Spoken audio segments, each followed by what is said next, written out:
fiddles shrieked, the drum rody-dowed, the trombones bellowed like so many brazen bulls of Phalaris, and the whole scene, growing gradually worse and worse as the wines gained the ascendancy, became at length a sort of pandemonium in petto.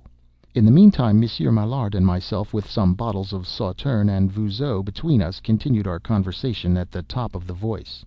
A word spoken in an ordinary key stood no more chance of being heard than the voice of a fish from the bottom of Niagara Falls. "And, sir," said I, screaming in his ear, "you mentioned something before dinner about the danger incurred in the old system of soothing.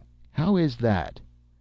"Yes," he replied, "there was occasionally very great danger indeed. There is no accounting for the caprices of madmen, and in my opinion, as well as in that of Dr. Tarr and Professor Fether, it is never safe to permit them to run at large unattended.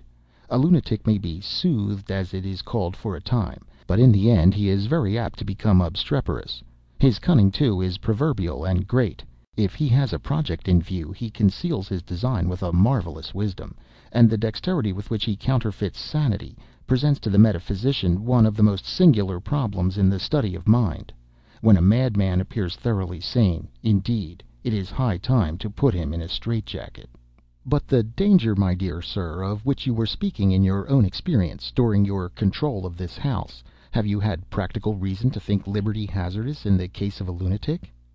"Here? In my own experience? Why, I may say yes. For example, no very long while ago a singular circumstance occurred in this very house. The soothing system, you know, was then in operation, and the patients were at large. They behaved remarkably well. Especially so, any one of sense might have known that some devilish scheme was brewing from that particular fact, that the fellows behaved so remarkably well. And sure enough, one fine morning the keepers found themselves pinioned hand and foot, and thrown into the cells, where they were attended, as if they were the lunatics, by the lunatics themselves, who had usurped the offices of the keepers." "You don't tell me so! I never heard of anything so absurd in my life."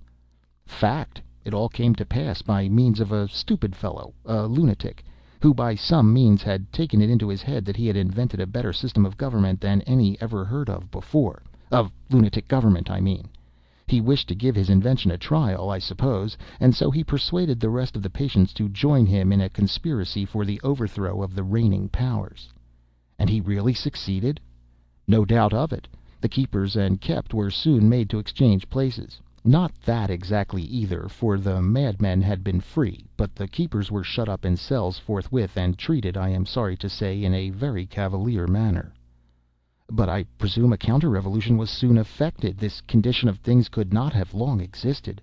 The country people in the neighborhood, visitors coming to see the establishment, would have given the alarm."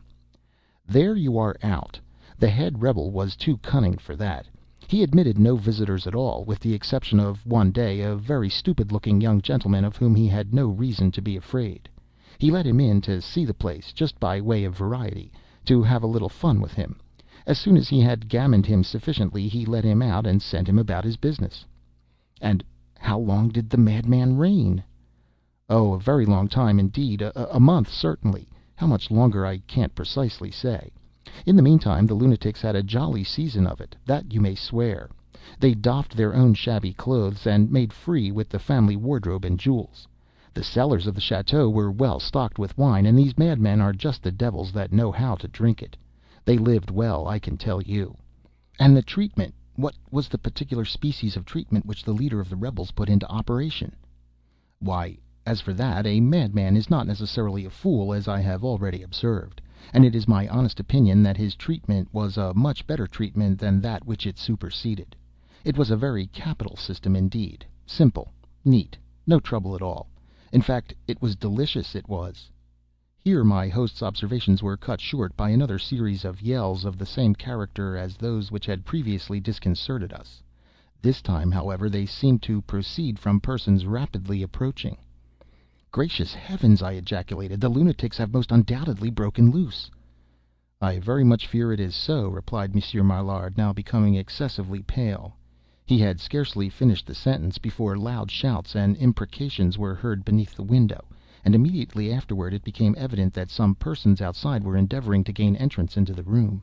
The door was beaten with what appeared to be a sledge hammer, and the shutters were wrenched and shaken with prodigious violence. A scene of the most terrible confusion ensued. Monsieur Maillard, to my excessive astonishment, threw himself under the sideboard. I had expected more resolution at his hands. The members of the orchestra, who, for the last 15 minutes, had been seemingly too much intoxicated to do duty, now sprang all at once to their feet and to their instruments, and, scrambling upon their table, broke out with one accord into Yankee Doodle, which they performed, if not exactly in tune, at least with an energy superhuman, during the whole of the uproar. Meantime, upon the main dining table, among the bottles and glasses, leaped the gentleman who with such difficulty had been restrained from leaping there before. As soon as he fairly settled himself, he commenced an oration, which, no doubt, was a very capital one, if it could only have been heard. At the same moment, the man with the teetotum predilection set himself to spinning around the apartment with immense energy, and with arms outstretched at right angles with his body, so that he had all the air of a teetotum in fact, and knocked everybody down that happened to get in his way. And now, too, hearing an incredible popping and fizzing of champagne, I discovered at length that it proceeded from the person who performed the bottle of that delicate drink during dinner. And then again the frogman croaked away, as if the salvation of his soul depended upon every note that he uttered. And in the midst of all this, the continuous braying of a donkey arose over all. As for my old friend Madame Joyeuse, I really could have wept for the poor lady. She appeared so terribly perplexed. All she did, however, was to stand up in a corner by the fireplace, and sing out incessantly at the top of her voice, "Cock-a-doodle-doo!" And now came the climax, the catastrophe of the drama.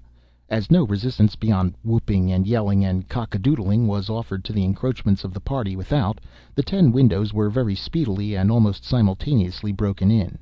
But I shall never forget the emotions of wonder and horror with which I gazed when, leaping through these windows and down among us pell-mell, fighting, stamping, scratching, and howling, there rushed a perfect army of what I took to be chimpanzees, orangutans, or big black baboons of the Cape of Good Hope.